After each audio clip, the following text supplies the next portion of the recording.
Good afternoon, everybody, and also good morning and good evening to others. So welcome to this webinar that we've got today. We're delighted to have Sven with us, who's going to be sharing his experiences of his sustainability journey, and in particular the sort of challenges that he was facing and how he managed to come around with solutions around those. So just before we start, one of the things we'd like to be able to do is to actually have everyone mute that's on the line, but also what we'd like to positively do is to encourage questions to be raised as we're going through the webinar. We'll be monitoring, and if you could do those actually in the chat window, and if you could direct those either to everybody, that's fine, or specifically if you just want to direct those to Joe Jones, who is on the webinar, as you'll see. Then we'll be collating those throughout the webinar, and then we've got a nice section, a long section at the end, where we want to make sure we address as many of those questions as we can with Sven and with Joe as well, and potentially myself, to make sure we answer as much of those as possible. So please raise those questions. It's going to make it more interactive and more informative for everybody if you're able to do that. So what we'd like to be able to do is to introduce the speakers for you this afternoon. There's myself. I'm Simon Wielden. I'm the co-founder, and I'm also in charge of the services side of CloudApps, which you'll hear about a little bit later. We provide the underlying software for sustainability, in this case for Sven and his organisation. But what I'd also like to do is to introduce Joe as well from SustainIt. So Joe, if you could introduce. Unmuted. So hi, yep. So my name is Joe Jones. I've just realised I don't think I've ever seen the word sustainability so many times in one slide. I am the principal sustainability consultant at SustainIt. We'll talk a little bit about who we are, I'm sure. But we are a sustainability data consultancy. So we help our clients understand what kind of information they have available, build a strategy for using that data effectively, and find ways to make that strategy a reality. And that can be as simple as a bit of materiality work, or as we get to companies the size of material handling, it becomes about technology, about innovation, and about finding the right way for them to manage the data that's coming in from internationally. And that ends up being about technology, and which is obviously where our relationship with CloudApps comes in. So that's a little bit about us. Fantastic. And just before I introduce Sven, I'll just give you a sort of an overview of the sort of structure of the webinar this afternoon. The plan is to have a sort of a interactive Q&A session with myself and Sven, where we're raising some of the questions and some of the challenges, etc., that Sven has had throughout his journey. The plan is for Sven to then to explain how he's overcome those. And then that'll last probably about 20 to 30 minutes, and then the plan is to open that up to questions, where we have the rest of the time, if appropriate, to answer those. So that's sort of the format that we'd like to take. So what I'd like to do, Sven, first of all, is to ask you to introduce your company, the role that you have within that company, and also it'd be great if you could share a little bit about yourself as well and some of the challenges you have. Okay, thank you very much for that nice introduction, and thanks to all of you for joining this session. I look forward to having discussions with you on some of the questions that you may have.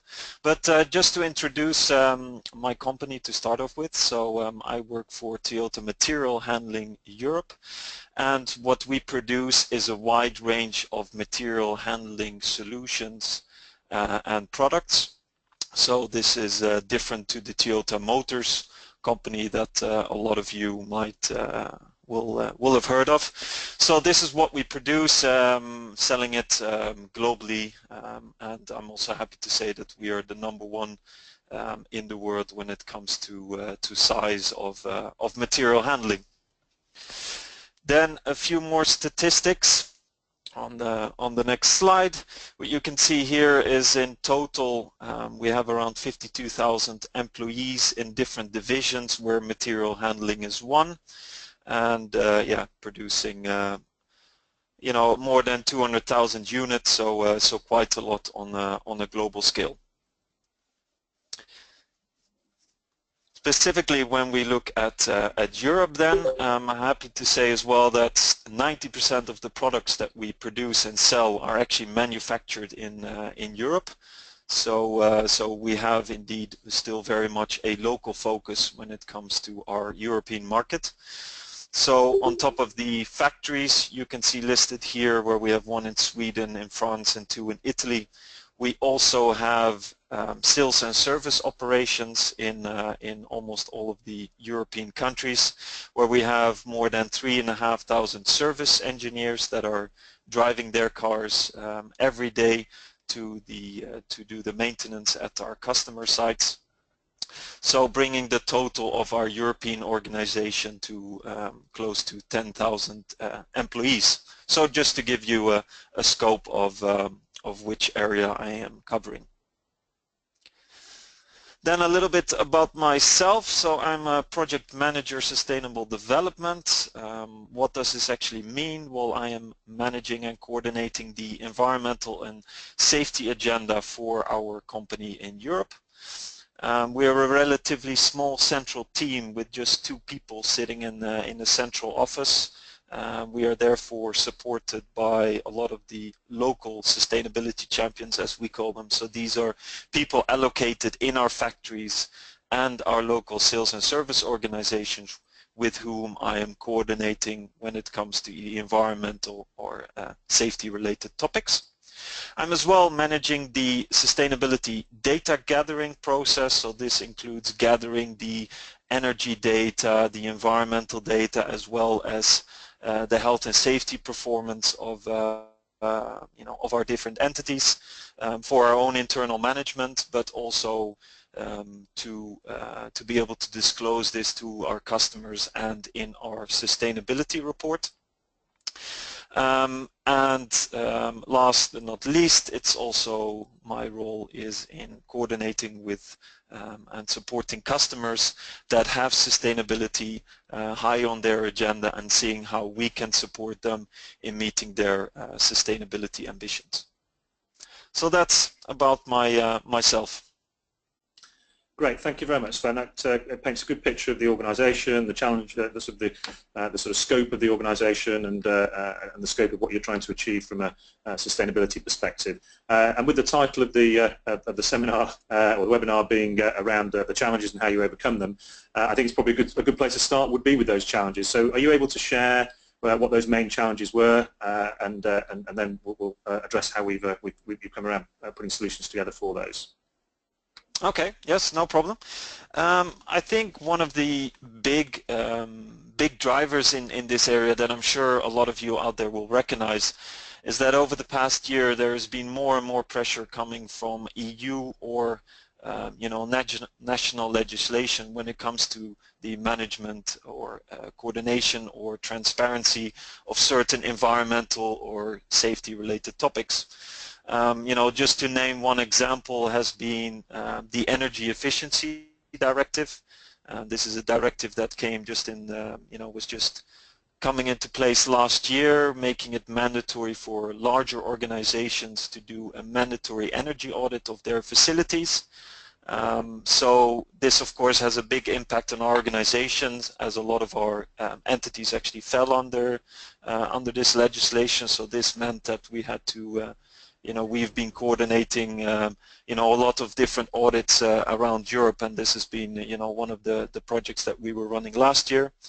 Another example is the non-financial reporting directive that I'm sure a lot of you are familiar with, which is currently being transposed into the national legislation, making it mandatory for companies to disclose a lot of their non-financial information, whereas up to now, in many cases, that has been more on a voluntary basis.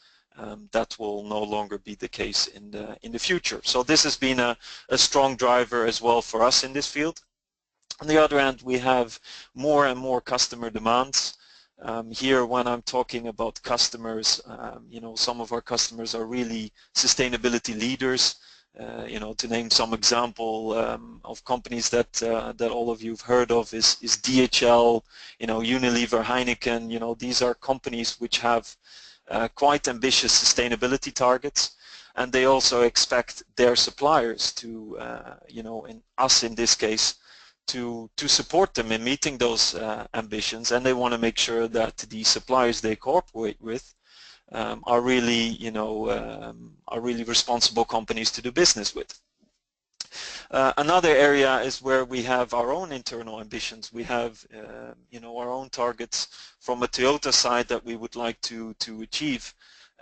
So this is also another challenge where, from headquarters of Japan, we are also asked to support different ambitions.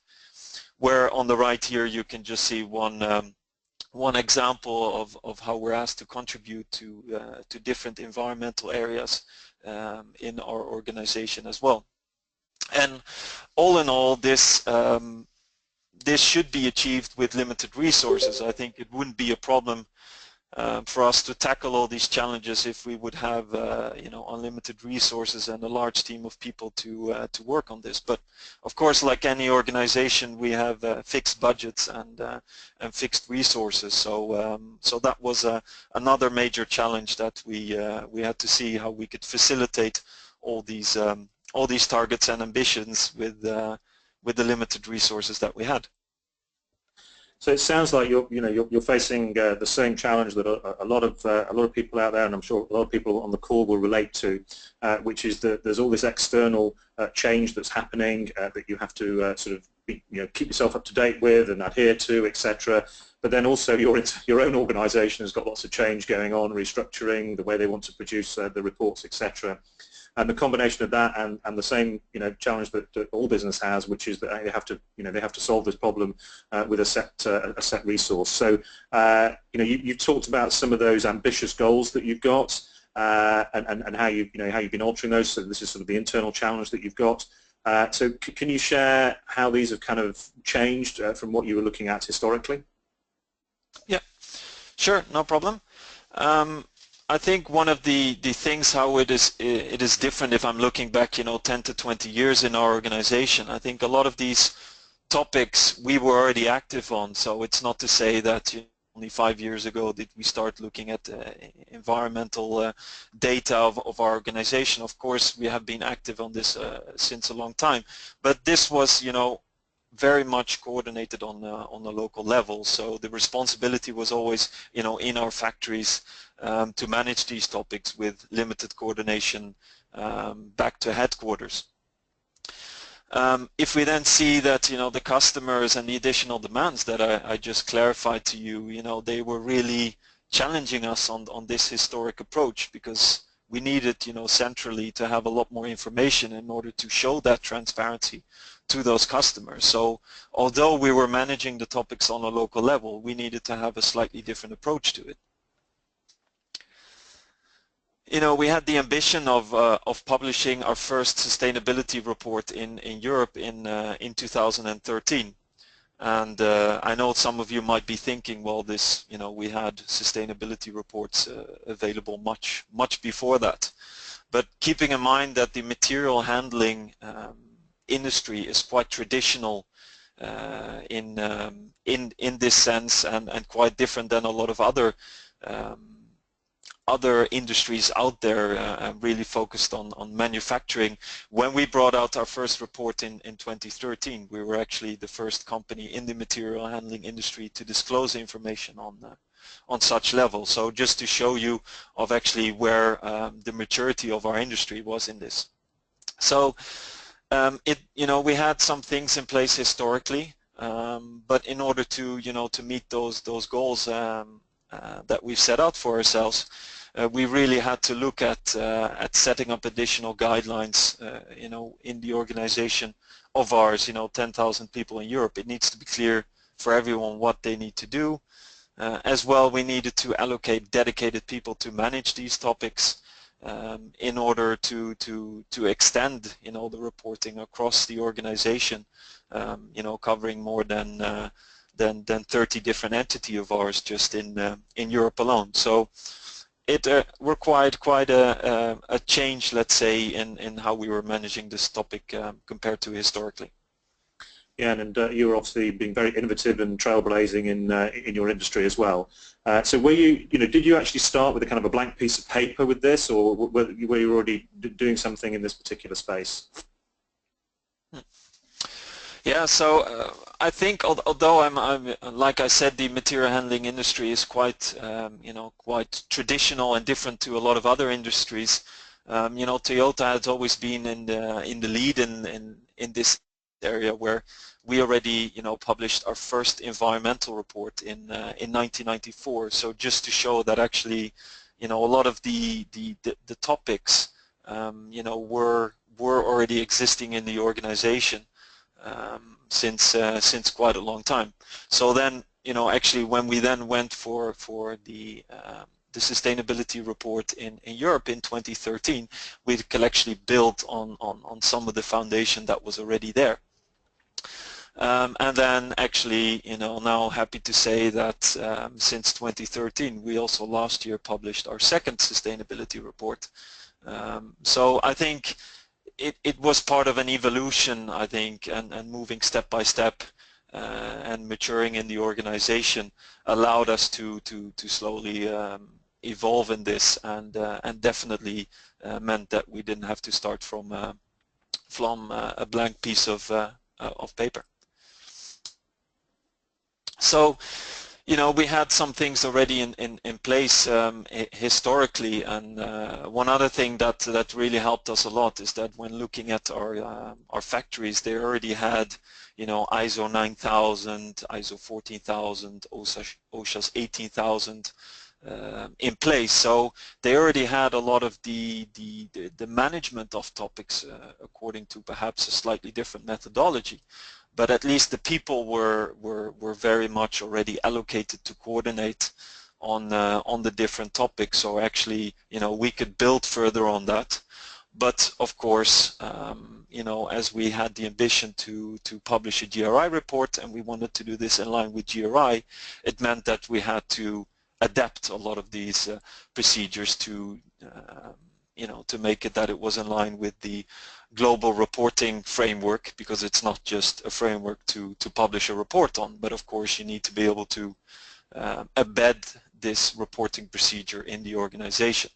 But we had a strong foundation to build on, and you can see just a screenshot on the right here, with a lot of certificates from our factories and some of our sales companies, which were already in place long before I came to the company. So we could build further on that. Excellent, thank you. And I think we've got a good sort of picture now of those sort of external challenges coming in, kind of the internal pieces that you've got, and some of the sort of the base from which you started. But we're gonna now address the one around the one that everyone probably relates to, which is you have to do this with a certain set of resources. So can you share with us a little bit about the resources that you've got available to you, and how you've actually gone around solving this with those with that set of resource? Yeah. So I think just summarizing, the challenge that we mainly had is that we had the increasing customer demands or stakeholders, whether it was EU legislation, our customers asking for new things. That was one end, which was falling on our table. Secondly, we had the our own customers going for new ambitions. We had to disclose to show the ambitious targets that we had in our company. We wanted to disclose this in form of a GRI report to the organization worldwide, which meant that we've had to extend the reporting procedure across our whole organization in Europe, and this all to be accomplished with just 2 people sitting in the central office. So quite a challenge to be accomplished by 2 people, and of course I think it's logical that simply with 2 people this cannot be achieved. So this really allowed us to have to think in a different way of how we can further work with this. In fact, we've been slightly over-ambitious with the graphic. I see we've got 3 people here, so we've increased your team by 50% just here, so apologies. So with this in mind, and with all these things to do, how do you determine what to focus on first, and where to start the journey to the solution? Yeah. So I think As you know, touching upon in the last slide already, I think it is logical that achieving all these ambitions with 2 people is not possible. So the first point here is that we really needed to set up a strong governance in our organization. We needed to allocate people on a local level in our factories and in our sales company who were taking ownership of the topic and that were supporting us in terms of data gathering, but that were also, let's say, our main contact person when it comes to gathering the data as well as coordinating the different topics. So one of the first things that we did was actually look at setting up a right governance. The second challenge that we then had is that in order to publish a report and in order to really to manage the KPIs in environment and in safety in a good way, is you need to have a good reporting system. And whether historically Excel sheet was sufficient, and don't get me wrong, I think Excel is a very powerful tool that we still use. I'm sure all of us still use today in transposing different data, but coordinating energy data, safety data across 30 entities becomes quite labor intensive, and we simply didn't have the resources for it to do this with Excel. So this also forced us to look at a new way of actually capturing this data from the organization. So this allowed us as well to look for that. What else we wanted is that we didn't just want a reporting tool. It's ultimately the people that are sitting in our factories and our sales companies that have to report all this data. And there needs to be some value in it for them in order to put in the effort and time of the data. So we wanted a tool that wasn't just a simple reporting tool, but also a way that we could use both centrally and locally to manage the data and also to monitor the progress of the different KPIs. So we had this ambition of looking for such a solution. At the same time, with the amount of work that was on our table, we didn't really have the time nor actually the knowledge of actually searching in a broad spectrum for a possible solution that could help us on this.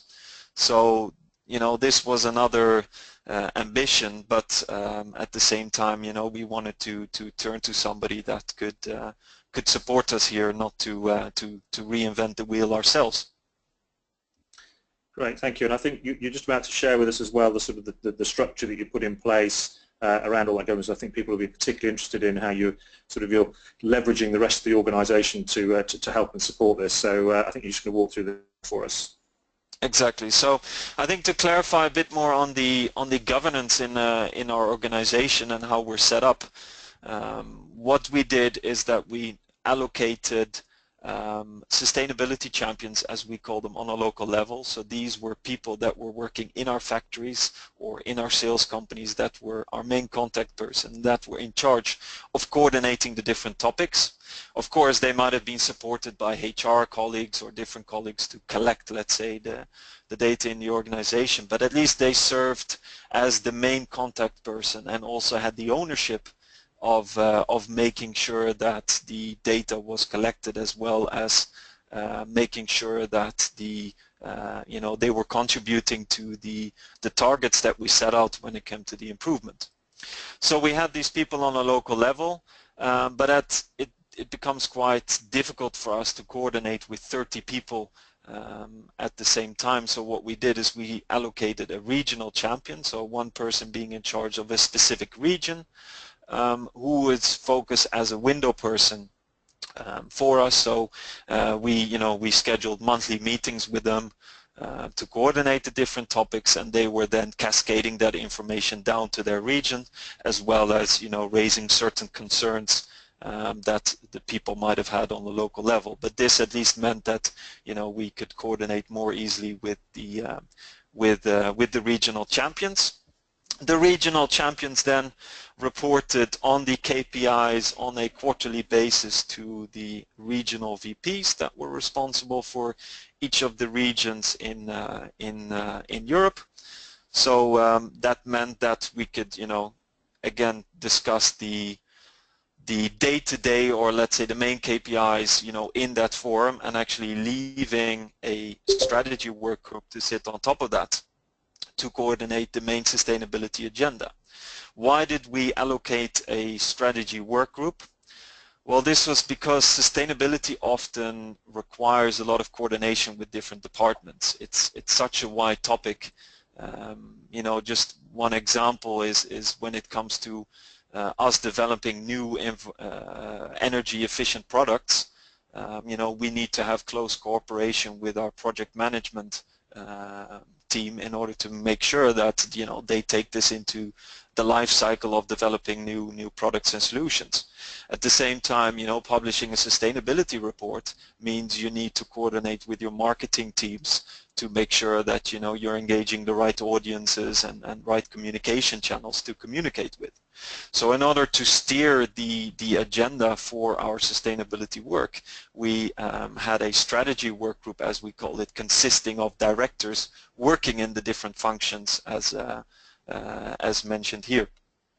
So using the main recommendations coming from the strategy work group is what we then use to coordinate with our European management team on a frequent basis to discuss the topics and really to drive the company and sustainability targets going forward.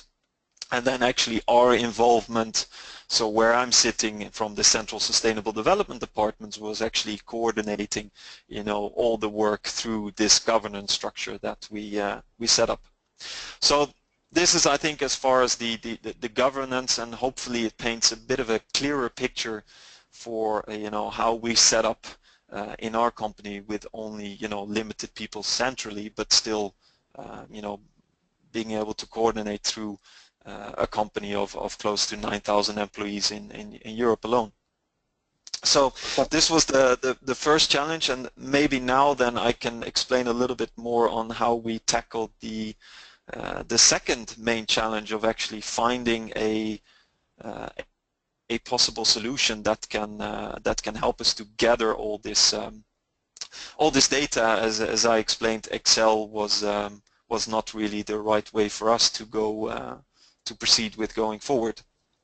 So this is where our cooperation with SustainIt actually comes in, as they were already supporting us since we set up the Sustainable Development Department a few years back.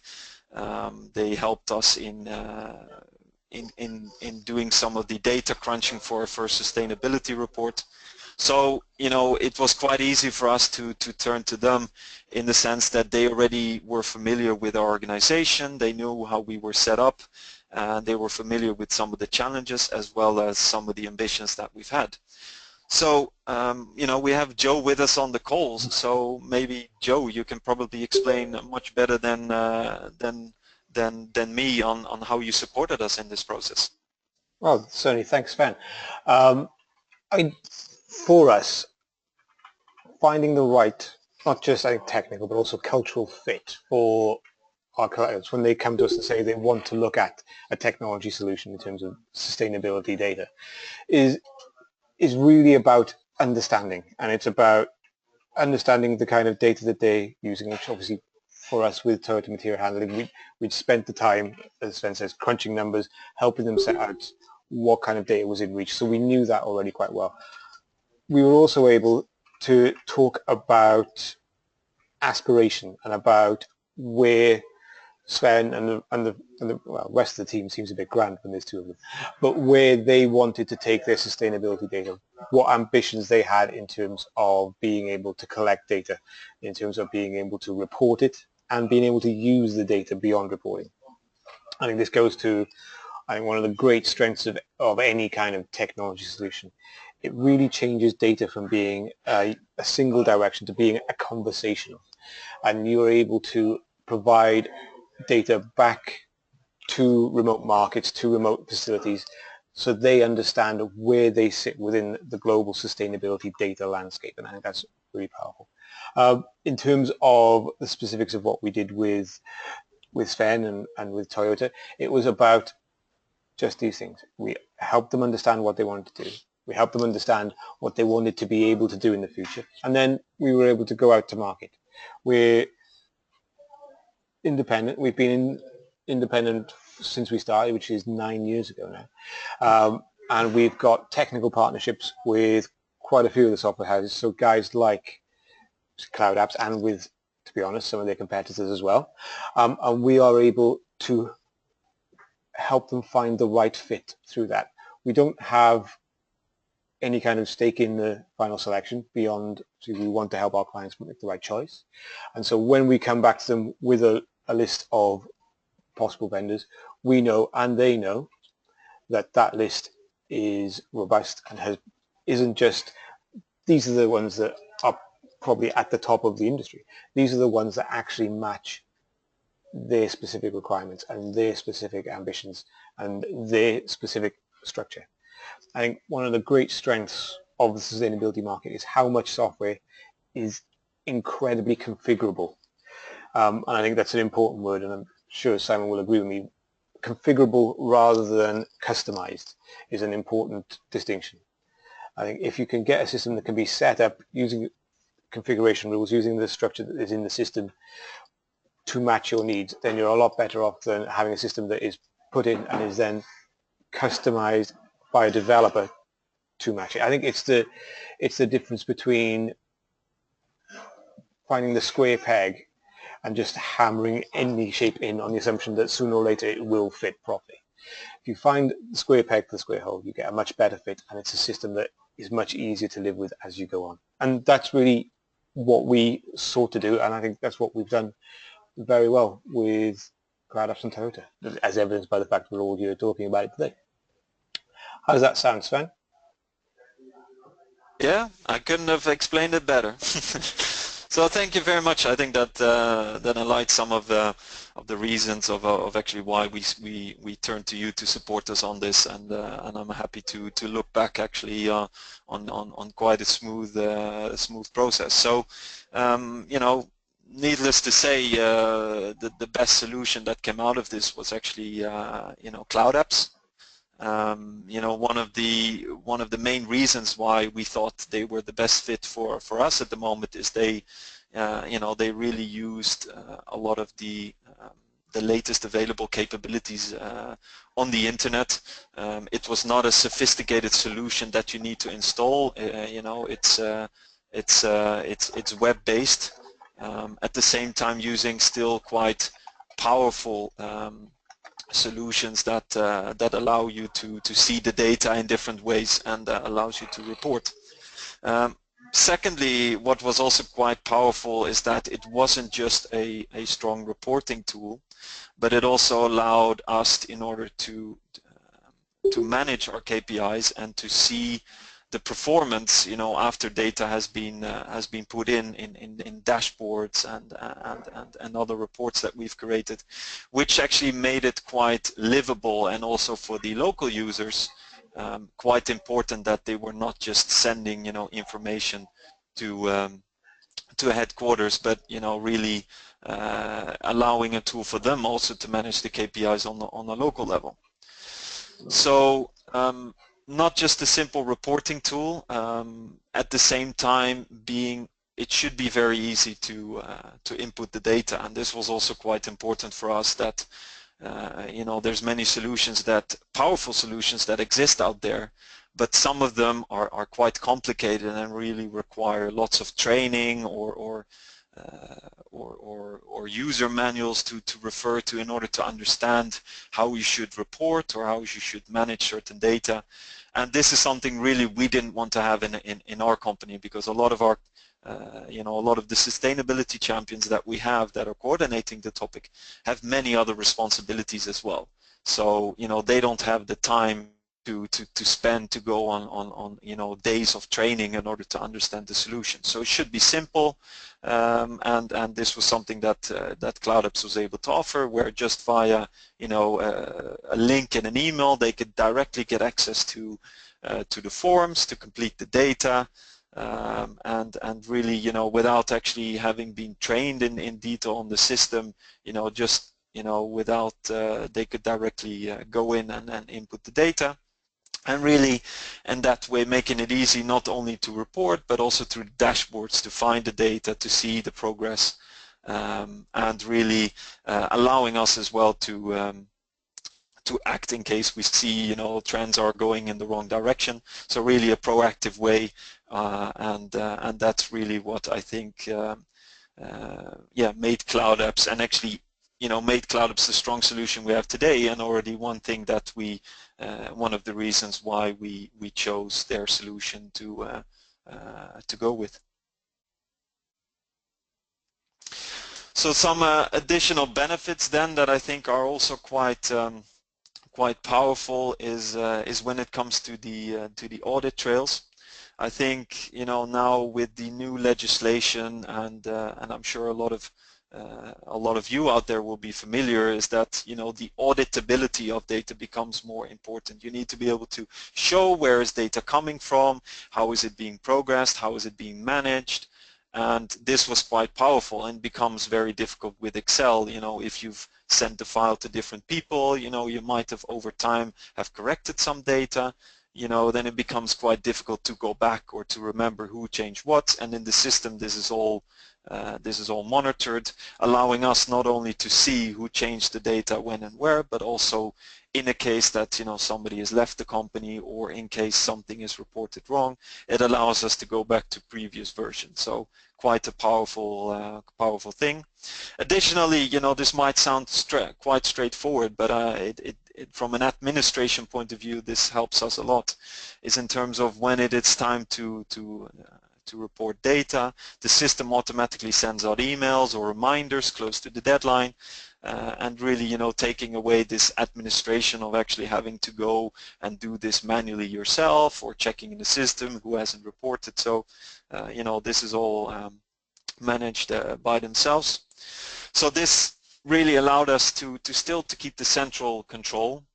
I think it's important that if you have a European head office, that the control of course needs to remain in the ownership. At the same time, the people on a local level need to feel that they have the ownership of the data.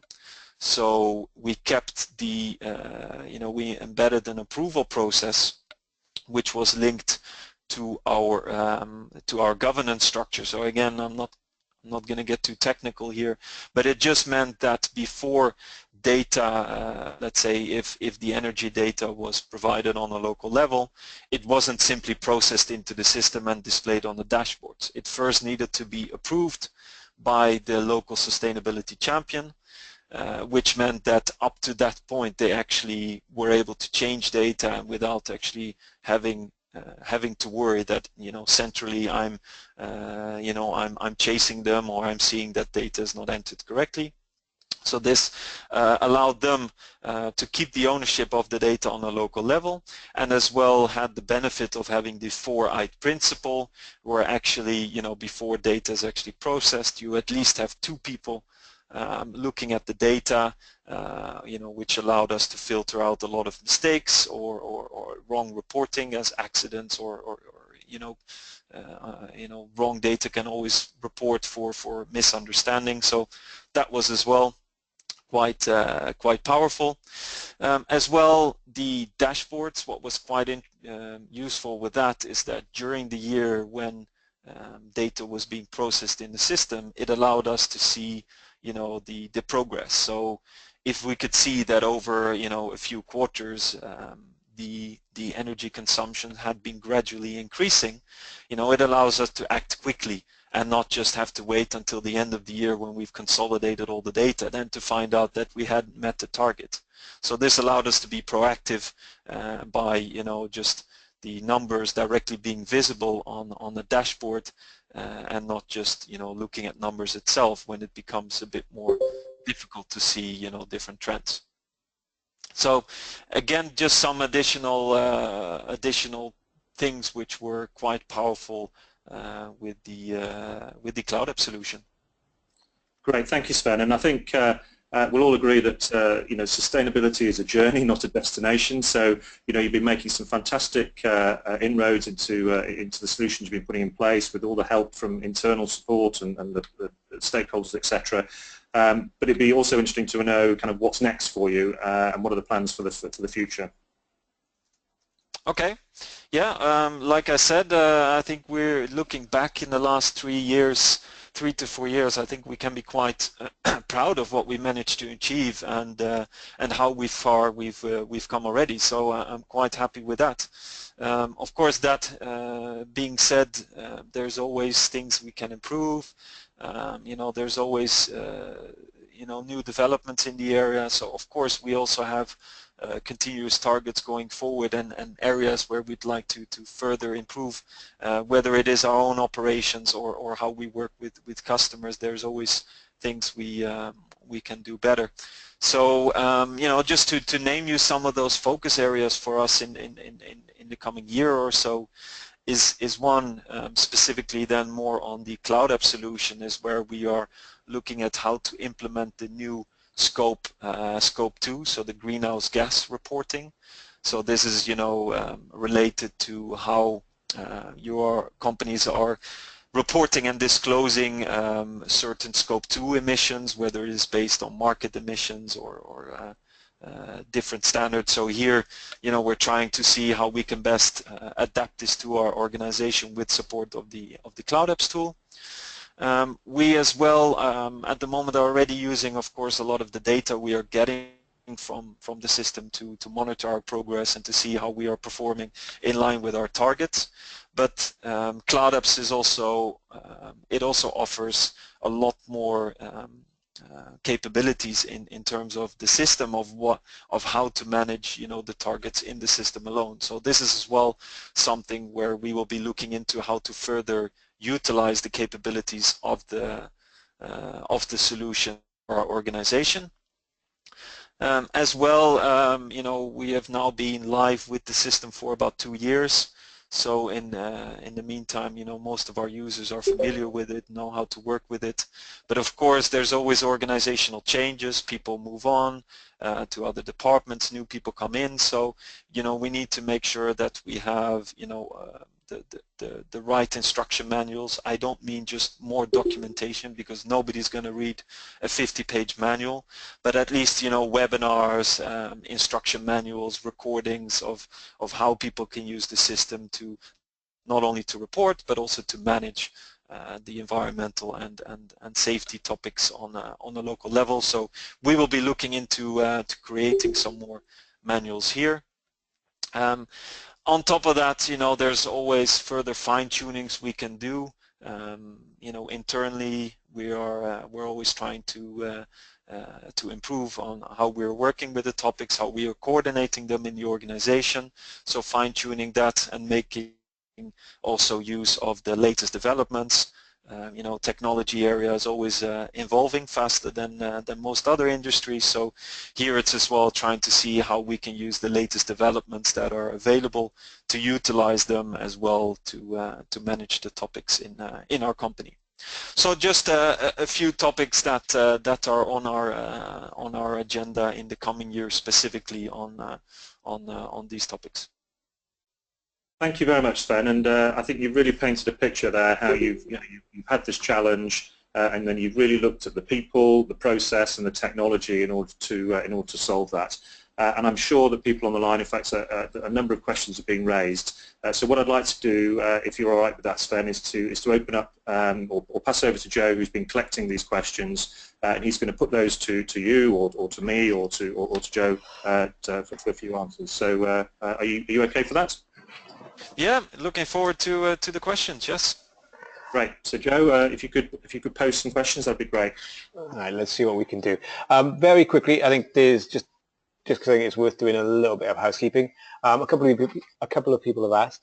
Yes, all the slides from today will be available. We've also recorded everything, and so that will be made available to you guys as well, so you can listen to Sven to your heart's content later on. So Sven, I think if we start with probably a simple question, I think this is one that's kind of come up a couple of times, which is, you mentioned that you turned to SustainIt for supporting you in the vendor selection process.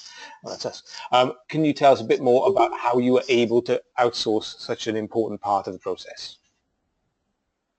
Yeah, sure. I think it's a good question, and I think some companies here will say as well that they might not be so keen, when they're looking for a possible solution to directly turn to a consultant or to an external company, as they're, of course it's very fragile, and you want to make sure that you don't end up with the wrong solution. So I think what helped us a lot on in this journey is that, first of all, we had been working with you already for quite some time. So I think that meant that we didn't have to start from scratch in terms of explaining what our organization is structured, what are our ambitions. So that helped us, of course. But secondly, I think it's also very important to clearly document what your ambitions are, and what is it really that you are looking for in terms of a solution. Is it just a reporting tool, or do you really want a system that you can use to manage your targets? And so I think it's really important to clearly take the time in the beginning to really make sure you cover this part of the project in a good way, and that you clearly put down all your ambitions and what you're after before you actually start looking around. And although this might be difficult because we're always on a time pressure, I think it is important, and I think together with SustainIt we really took the time to document this carefully, which I think made the rest of the process quite easier, because we took the time in the beginning. So I think those are two important elements which is why I think we turn to you guys, and which I think are important to keep in mind when searching for a vendor, whether it is you're looking yourself or through external support. Yeah, and I think actually from our perspective, and it's always one of the most rewarding, I would use the word fun, but one of the most rewarding parts of the kind of requirement specification is when you start to talk about this is what we want to be able to achieve, because it goes then beyond, oh, we want to manage some data. It goes to the heart of how important sustainability is for companies like yourselves. And obviously it is. It is now a core part of business for many organizations. So getting people to say this is what we want to do, not just on day one of the new system being live, but on day 300, day 600, day 900, getting that kind of information actually down in a pack that can go to vendors, to people like Simon, and say, right, this is where they're going. I think it really builds that understanding at the start of this is the journey, this is how they're going to move forward, and make sure that the system does those things for you. Simon, I don't know if you had any quick thoughts on that one. I obviously want to get to some of these other questions, but I should give you the opportunity to chime in.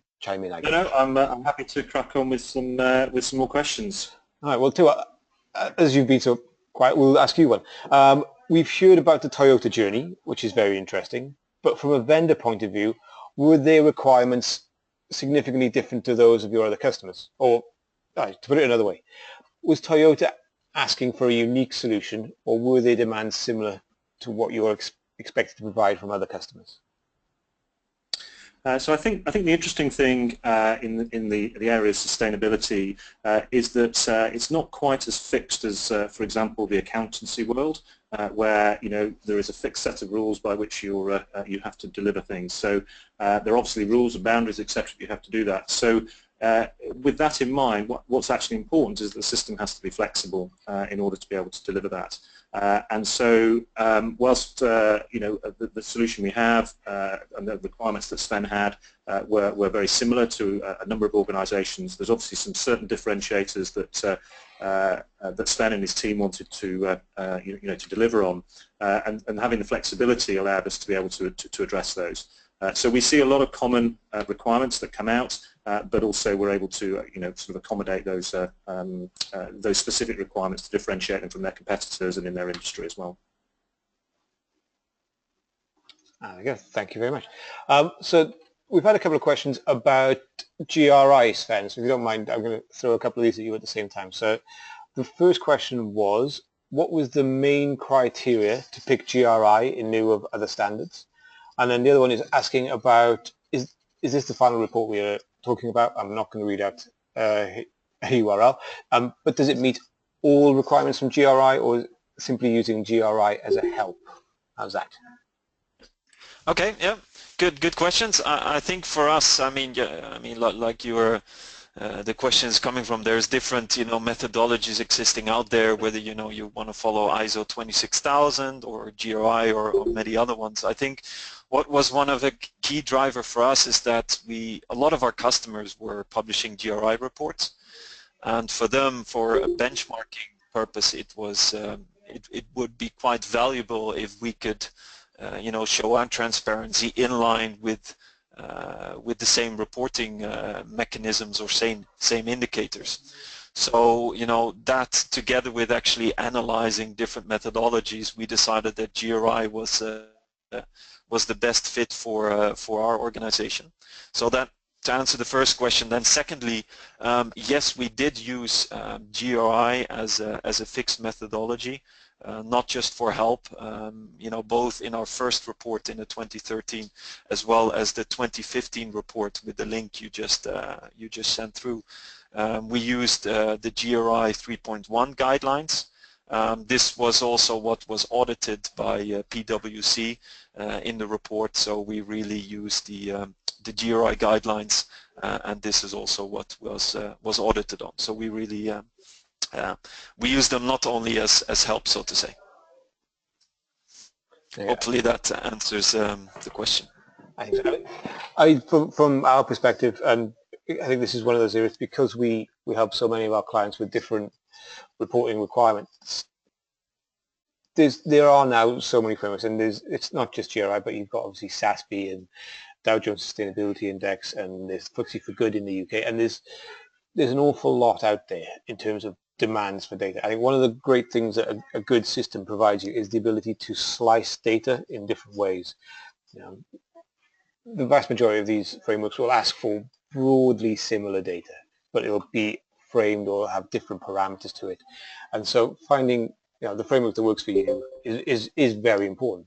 But once you've got that, you can look to expand beyond that reasonably easily, because there's so much commonality there, and that's one of the strengths of the system.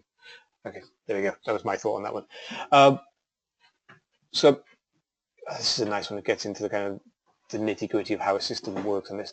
So can you tell us more about the way you monitor the progress of the KPI both locally and centrally? That's nice. I like that. Okay. Yeah, so as I think what we've set up in the system, which is quite powerful, is that we've set up a kind of dashboard. So this is like a one page which consists of different KPIs. So for example, the accidents and injuries, the energy consumption, CO2 emissions, plus many other core KPIs to our organization. So this all displayed on one page, and then through different filters we are able to see per entity or per region in Europe how the performance of that is, which really allows us either on a high level to see, okay, on a European level, this is how we are in line with the target, but also allows us to dig deeper by using the filters for the different regions or the different countries to see how the progress specifically in that country is. So this, makes it quite powerful, at the same time fairly simple for us really to look at high-level data and directly to track certain trends. If we see, hey, there's a strange trend here, let's dig a bit deeper, and then we quickly see that perhaps it's the performance in Belgium that is lacking, and therefore we need to put in some countermeasures for that. So for us, I think the dashboard functionality plays an important role in actually allowing us to monitor the progress of the different performance. Thanks, Simon. I just wondered if you wanted to talk a little bit about dashboards, because I know it's something that CloudApps have worked very hard on, and it's one of those things that works very well for you and some of your customers use quite extensively. I mean, do you want to talk a little bit about how that works, how it pulls together, without going too far into the detail? What do you think? So you mean in terms of how we are across the supply chain, or how we are coordinating, or? I think a little bit. I think what would be there's so much data that comes into these systems, and finding the right ways to display that in a dashboard. Is it something you struggle with? Is it something that's kind of worked quite nicely in that it's been led by corporate requirements? What do you think? Yeah, so indeed it becomes quite challenging, and it takes a bit of time, I think, to get your head around it. And I think here, you know, what helped us really is to define. I mean, yes, we need a lot of data in the system in order to monitor the progress, as well as to be able to report, you know, in line with GRI. And to have a GRI report, of course, you need to be able to show transparency on many indicators. Whereas perhaps not all these indicators are as important. So I think it becomes an exercise that you need to do, you know, with the right stakeholders in the company to say, okay, what is really critical for us, you know, linked to perhaps your materiality that you've done, to say, okay, these are, you know, the most important focus areas for us in our company. So let's make sure that on the dashboards we display these key elements. And then, of course, you know, you can set up, you know, much more, or go into much more detail if you need to be. But I think it all comes down to, you know, taking the time really to analyze what is most critical for us, for our company. You know, what are the most common things that our customers want to know about. You know, those topics will be, you know, let's say, high on the priority list, and also the ones which we are monitoring through the dashboards in a most transparent way. Thank you. So we've got time probably for just about two more, if we can do a brief answer to one. But there's a question that just came in I wanted to ask, because I love talking about supply chain. So thank you very much for asking a question about supply chain. I will try not to answer it, because that wouldn't be fair. But Sven, you mentioned the alignment with your customers. How do you engage your supply chain stakeholders? Are they also given access to the CloudApps system? Are you collecting that data there? Or is that something for the future, do you think? So yeah, so here I guess the supply chain is I mean, there's many different scopes to our supply chain. On one end, we of course have our suppliers that are delivering the materials for us to manufacture the products, which we are then selling it on to our customers. Additionally, of course, we have a supply chain just in our organization alone, where, you know, it comes down to our local factories reporting to Europe, you know, then coordinating to Japan. So there's different levels here, and one of the things which we are using, and again, I don't want to go into details here, I'll try to answer it briefly, but there's also different solutions existing on how you can monitor the performance of your suppliers, or platforms that exist out there. We have, of course, our own supply chain platform and Ambitious that we're using with customers. To answer the question on CloudApps, no, this is primarily for our own internal organization, which we are gathering data, and at the moment we are only including our own captive entities. It is indeed on some of our future ambitions to perhaps roll this out to our more non-captive network, or perhaps even to our suppliers. But at the moment, it's primarily our own organization that's there, and we are using different ways to make sure that our suppliers are also working in line with our own procedures, and we have supplier improvement programs. So we have quite a lot there, and here I would also you know, refer to our sustainability report, where we have a whole page which explains a little bit more on how we coordinate through the supply chain. So without taking too much time, I would say that explains a lot on our approach there. But yes, we have different things in line. I think there might be another webinar in there for supply chain. I think we're up to the top of the hour, and so thank you very much for all the questions you put in. A particular thank you to you for your time, everyone that was dialed in and listened. We really appreciate that. As Joe says, there'll be a recording. We'll make sure that you get that and get access to the slides. And I'd also like to thank Joe for SustainIt, but in particular, I'd like to thank Sven for taking the time out, not just today, but in preparing and you know, to putting the slides together, and the journey that he's been through, and also in particular for being so transparent and sharing that with you, hoping that it's of value to you and interest to you. So Thank you very much, Sven. We really appreciate that, and obviously we look forward to continuing working with you and SustainIt on all these challenges. So thank you very much, everybody. Yeah, very welcome. Must you get any more questions coming in, feel free also after the call to pass them on to me. I don't know if there's if there's possibilities for that, but I'm yes, of course absolutely. happy to follow up in case you get any other questions, and I'll be happy to support that as well. Thank you very much. Thanks, guys. Okay, well, thanks everyone for listening. Okay. And actively Bye. participating. Okay, thank you. Bye-bye. Okay, bye everybody. bye-bye. Bye-bye. Thank you.